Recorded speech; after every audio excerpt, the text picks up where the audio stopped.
প্রথম যে চ্যালেঞ্জটার কথা উনি বলেছেন যে আমাদের যে শিক্ষা ডিগ্রি আছে অনেকের, কিন্তু তার সুযোগ নেই, সেজন্য কর্মক্ষেত্র তৈরি করতে হবে।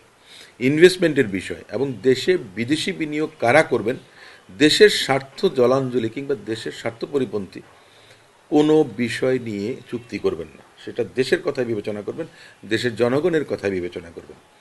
আপনার ধর্মীয় সম্প্রীতির কথা বলেছেন, যে রিলিজিয়াস হারমোনি যেটা, সেটা মনে করেন যে বাংলাদেশের মানুষ হিন্দু, বৌদ্ধ, খ্রিস্টান, মুসলমান সবাই মিলেই যেন দেশটাকে গড়ে তুলতে পারেন, তিনি সেই সংস্কৃতির কথা বলেছেন। যে ফ্যামিলি কার্ড 2,500 টাকা দেবেন, আপনার অগ্রাধিকার ভিত্তিতে এটা শুরু করবেন, এটা পর্যায়ক্রমে হবে। ফান্ডিং তখন আসবে, যে একদিনেই তো আপনি তা করবেন না যে 4.5 কোটি পরিবারের কথা বলেছেন, এটা কিন্তু তা না।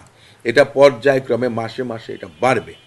সহজ সাবলীলভাবে দলের চেয়ারম্যান তিনি জাস্ট যে পতিত হইল বলে মনে করেন আপনার ইশতেহারটা দিয়ে দিতে পারতেন। উনি প্রায় 1.5-2 ঘন্টার উপর দাঁড়িয়ে উনি যে বিভিন্ন পয়েন্টগুলো আছে সেই পয়েন্টগুলো আবার সাধারণ মানুষের জন্য উনি নিজে কিন্তু এক্সপ্লেইন করে আপনার বুঝিয়ে দিয়েছেন, যে যেটা অনেকের কাছে সহজে পৌঁছাবে। এই যে মানুষের যে জীবন মান, নিরাপত্তা, এই সমস্ত বিষয়গুলো এই ইশতেহারের মধ্যে ফুটে উঠেছে।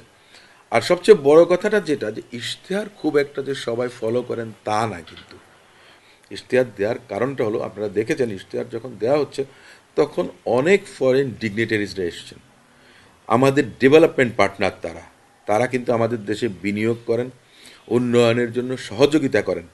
আপনি তাদের কাছে যখন ডিসক্লোজ করবেন আপনার ম্যানিফেস্টোটা, তখন তারা দেখবে যে আপনি কতটুকু সক্ষমতা অর্জন করতে পারবেন, বা আপনার এটা কতটুকু, এই যে ম্যানিফেস্টোটা যেটা দিলেন সেটা কতটুকু বাস্তবমুখী। জামাতের ইশতেহারগুলো গঠনমূলক, দেশের সমস্যাগুলো কি এবং উত্তরণ উপায় কী, এগুলো নিয়ে গবেষণা করে ইশতেহারটা দিয়েছে।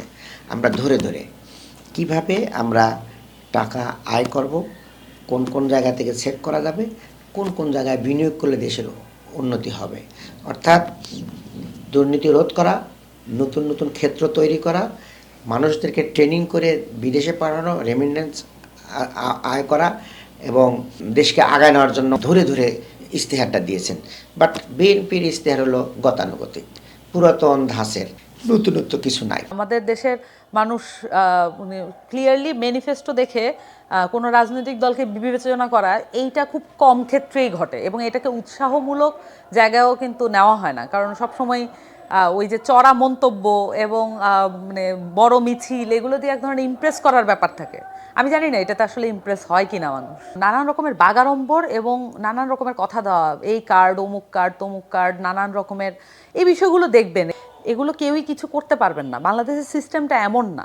ম্যানিফেস্টোর যে ধরন, যেটা ওয়েস্ট আমাদেরকে শিখাচ্ছে ম্যানিফেস্টো যেভাবে দিতে হয়, ওই ওয়েস্টের মডেলেই আমাদেরকে ম্যানিফেস্টো দিতে হবে, এটা আমি মনে করি না। আমাদের নিজস্ব মডেল থাকতে